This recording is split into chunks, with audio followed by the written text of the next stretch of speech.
What is up, everybody? And it's officially that time of year. It is Selection Sunday. It's what we've been waiting for since the beginning of the season even started, and it's officially the day.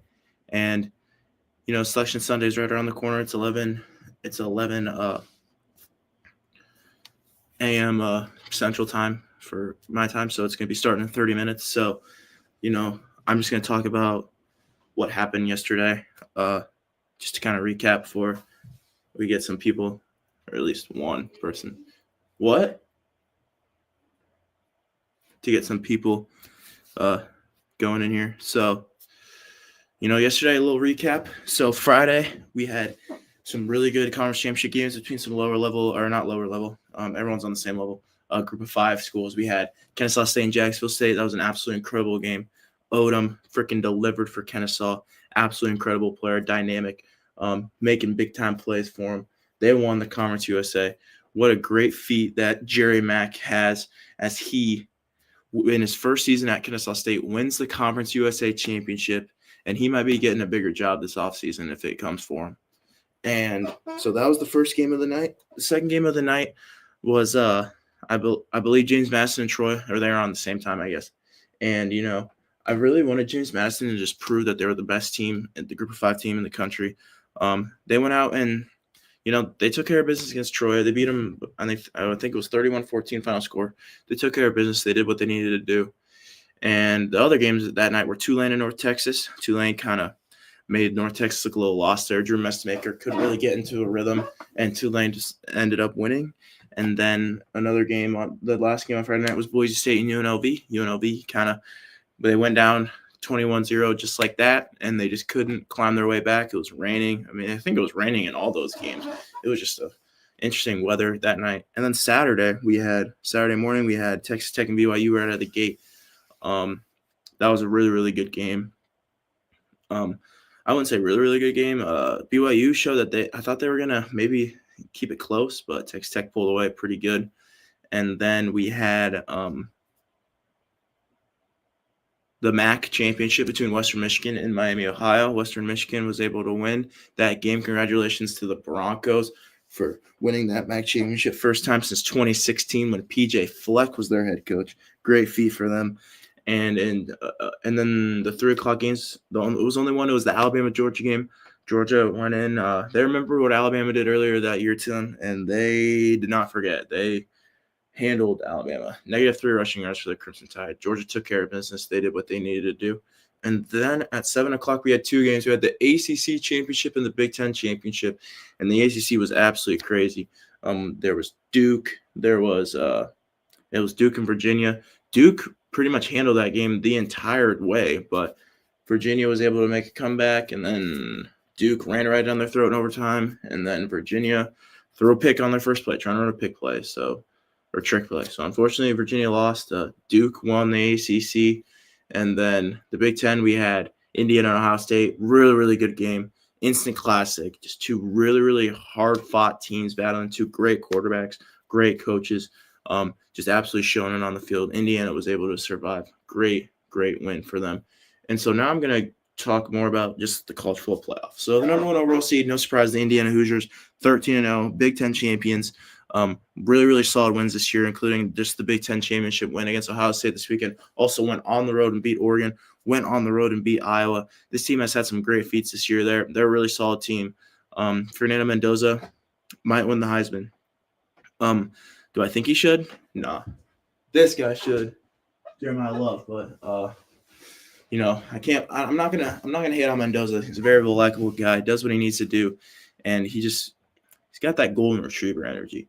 So Indiana, the number 1 overall seed, and then the number 2 overall seed. I have a little mix up from last week. So number 2 is Georgia, absolutely dominating that SEC championship game. They are playing their best football they have all year, and they are finding their hot streak right now. I really like what this Georgia team's doing. Nothing much else to say. They dominated that SEC game. They have some quality wins at Tennessee versus Ole Miss. So they've shown they can beat the top teams. Then have Ohio State as the 3. They fall just a little bit. Ohio State's predictive metrics are still incredible. They're still really up to par. I don't think that the committee is going to take too much toll on losing to Indiana because Indiana is the best team in the country. So Ohio State just falling to 3. The offense looked a little bit out of sync, but Ohio State really hasn't been tested so far this year. That was their first really okay, you guys gotta show up because this is a top 5 team in the country. Show up, So couldn't win that, but don't worry, guys, they'll be back. It happened last time they lost 13-10. So hopefully that doesn't happen as a Notre Dame fan. And then at number 4, I slid Texas Tech in here. Absolutely dominating performance over BYU. Only loss on the year was at Arizona State when Arizona State was completely healthy. So the strength of record metric kind of hates on that loss just because of how Arizona State finished. But personally, I don't take as much toll on that loss just because Texas Tech showed that they have been dominant over the past couple weeks. This is a top 5 team in the country, guys. Jacob Rodriguez is an absolute stud. Ben Roberts, a great linebacker. David Bailey off the edge. I mean, this team is legit as it can be. I don't say without a doubt if Texas Tech is raising that college football playoff national championship trophy that I won't be shocked. They went out and they bought their roster. You can't hate on a team for buying their rosters because everyone's doing it now. You can't hate on this team for doing it. Texas Tech, incredible team. Congratulations to the Red Raiders. You should have a bye. And then at the 5 seed, I got the Oregon Ducks, led by Dante Moore, Dan Lanning head coach. Really, really solid year. Unfortunately, I have them moving back just due to what Georgia and Texas Tech did this weekend. Absolutely dominating those 2 games. So I have Oregon sliding back here at the 5. But honestly, I think they'd be fine playing an extra game, especially against Tulane. So Oregon safely in, top 5 team in the country. Absolutely incredible year for the Ducks. A lot of people gave them crap for that Indiana loss earlier this year. What are you going to say now? Hey, Google Signetti. He wins. And then the 6th seed, I have Texas A&M. So the debate between Texas A&M and Ole Miss is kind of what is shown right now, right at the 6-7 mark. But so Texas A&M and Ole Miss, you look at the resumes, and Texas A&M is a higher metric in every single one. I genuinely don't get how Ole Miss is ranked higher than Texas A&M. Texas A&M has a better win at Notre Dame. They have, I understand that their strength of schedule isn't the same, but strength of record, Texas A&M's higher, FPI, efficiencies. They're the better team. I think they should get the 6, but I think Ole Miss is going to slide in at the 6. But Texas A&M should be there, and they should be getting a home game against a Group of 5 opponent, but they won't be. So, Marcel Reed's done an incredible job. That loss at Texas last week kind of throws them off a little bit. They would have been in the SEC championship if they took care of business there. But unfortunately, they didn't. So I have Texas A&M at the 6. And at the 7, Ole Miss, all this drama. I'm so happy this drama's over. Lane Kiffin leaving already. It's like Pete Golding era beginning at Ole Miss. We're going to see what they're made of. We're going to see what this coaching staff is made of. We're going to see how these players unite. Big-time senior leadership. We're going to see what they can do. I think they can compete. Golding's still the defense coordinator. Charlie Weiss is still the offensive coordinator. Going to be interesting to see.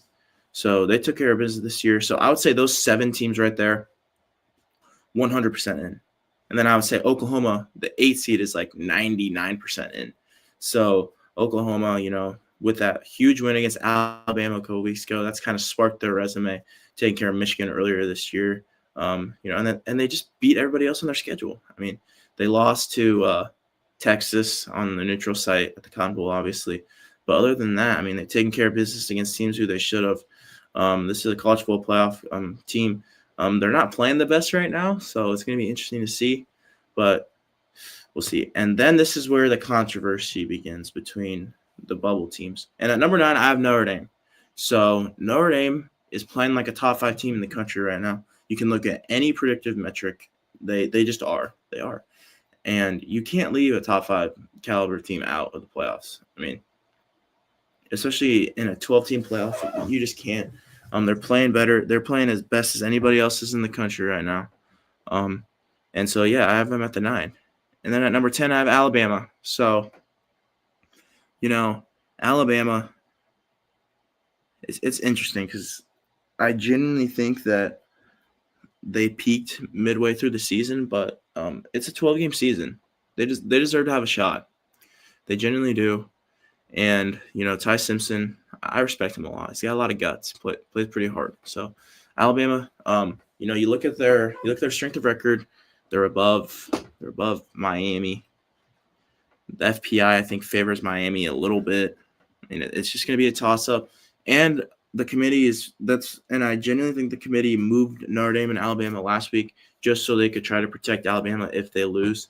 I think that's the only reason they did that. So I genuinely think that the committee is just going to flip-flop Notre Dame and Alabama, leave Miami out. And then the first four out, BYU, Vanderbilt, Miami, and Texas. A lot of people are going to say Miami, like, why isn't Miami going to get in? But the funny thing about it, Miami fans, is that the committee's not even comparing you guys. They're comparing Notre Dame and Alabama.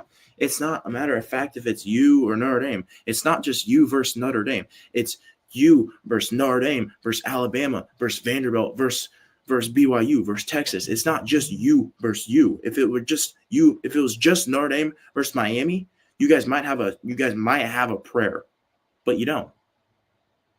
Notre Dame would be favored on a neutral field. They have the better efficiencies. There's not a single metric that is used that Notre Dame is ranked below Miami. Just because you won a game at home by 3 points, first game of the year, doesn't mean you're the better team.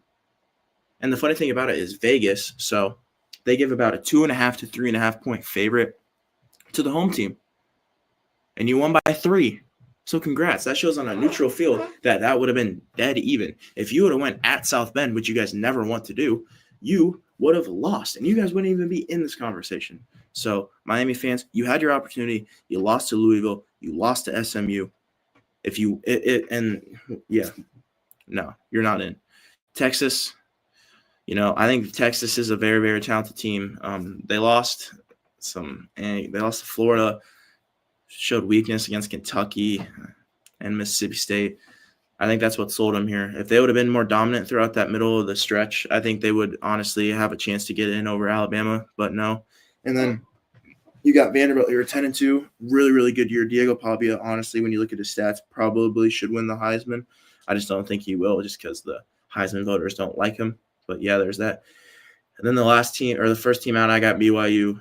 I personally think that BYU should have been in the conversation this whole time. They've been disrespected so much by the committee. But, they played Texas Tech yesterday, who's a top 5 team, and they got kind of humiliated.